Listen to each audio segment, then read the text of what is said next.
ನಮಸ್ಕಾರ. ಬೆಂಗಳೂರು ಪ್ರತಿಷ್ಠಿತ ಹೊಸನಗರ ಅಂಬೇಡ್ಕರ್ ಭವನದಲ್ಲಿ ಒಂದು ಕಾರ್ಯಕ್ರಮ ಒಂದು ಯಶಸ್ವಿ ನಡೆಸಿದ್ದೀರಾ. ಸರ್ಕಾರಕ್ಕೆ ತಮ್ಮ ಭಾವನೆಗಳು ಹೇಳಿ ಗುರುಗಳೇ. ನಮ್ಮ ಸರ್ಕಾರಕ್ಕೆ ಗ್ರಾಮೀಣ ಪ್ರದೇಶದಲ್ಲಿ ಬರೀ ಸೇವಾರ್ಗ ದೇವಸ್ಥಾನಗಳಿದಾವೆ. ಅದ್ರಲ್ಲಿ ಯಾವುದೇ ರೀತಿ ಆದಾಯ ಇಲ್ಲ. ಉಗಾದಿ ಹಬ್ಬದಲ್ಲಿ ಶಿವರಾತ್ರಿ ಬಂದು ಒಂದ್ 4 ಕಾಸು ಹಾಕ್ತಾರೆ ಅಷ್ಟೇ.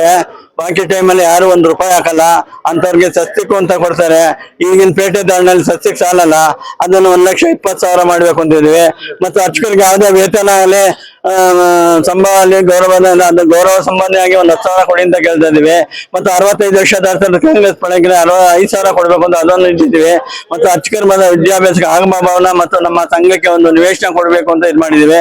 ಇವಾಗ ಏನು ವಿದ್ಯಾನಿಧಿ ಅದೆಲ್ಲ ಮಾಡ್ಬೇಕು ಅಂತ ಇದ್ದಾರೋ ಅದನ್ನ ಹೆಚ್ಚಾಗಿ ಮಾಡಬೇಕು ಅಂತ. ಸತ್ತವರಿಗೆ 2 ಲಕ್ಷ ಮಾಡಿ ಅದನ್ನ ಮರಣ ಹೊಂದಿದ್ದವರಿಗೆ 2 ಲಕ್ಷ ಪರಿಹಾರ ಅಂತ ಅದನ್ನ 15 ಲಕ್ಷವರೆಗೂ ಮಾಡ್ಬೇಕು ಅಂತ ನಾವು ಕೇಳ್ಕೊಂಡಿದ್ದೀವಿ. ಆಮೇಲೆ ಜಮೀನುಗಳು ಏನೇನು ಹಂಚ್ಕೊಂಡು ಅವ್ರಿಗೆ ರೀಗ್ರಾಂಟ್ ಮಾಡ್ಬೇಕು ಅಂತ ನಾವು ಇನ್ನೂ ಅನೇಕ ಬೇಡಿಕೆಗಳನ್ನ ಅವ್ರು ಇಟ್ಟಿದ್ದೀವಿ. ಅವ್ರು ಮಾಡ್ಕೊಳ್ತೀವಿ ಅಂತ ಹೇಳಿದ್ದಾರೆ.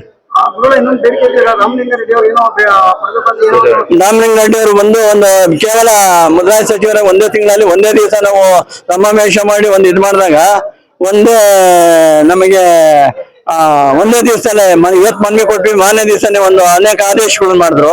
ಆ ಆದೇಶಗಳು ಮಾಡಿದ್ದು ಅನೇಕ ಸಾವಿರಾರು ಜನ ಉಪಯೋಗ ಪಡ್ಕೊಂಡ್ರು. ಆದ್ರಿಂದ ನಾವು ಅವರಿಗೆ ಮುದ್ರಾ ಖಾತೆ ಕೊಟ್ಟು ಇನ್ನೂ ಹೆಚ್ಚಿನ ರೀತಿ ನಮ್ಮ ಬಡ ಸಿ ವರ್ಗದ ಅರ್ಚಕರಿಗೆ ಅನುಕೂಲ ಆಗ್ಬೇಕು ಅಂತ ಅವ್ರನ್ನ ಕೇಳ್ಕೊಂಡಿದೀವಿ.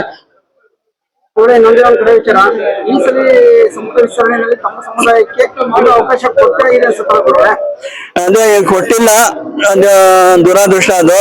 ಆಮೇಲೆ ನಮಗೂ ಒಂದು ಧಾರ್ಮಿಕ ಕ್ಷೇತ್ರದಲ್ಲಿ ನಾವು ಇದ್ದೀವಿ. 35,000 ದೇವಸ್ಥಾನ 36 ಇದ್ದಾವೆ. ಲೆಕ್ಕಕ್ಕೆ ಸಿಗದೆ ಇರೋದು 35 36 ಇದೆ.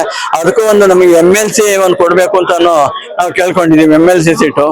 ಅದರಿಂದ ಅರ್ಚಕರು ಯಾರಾಗಲಿ ಅವ್ರೊಬ್ರಿಗೆ MLC ಮಾಡ್ಬೇಕು ಅಂತ ನಾವು ಸರ್ಕಾರದಲ್ಲಿ ಇಟ್ಟಿದ್ದೀವಿ.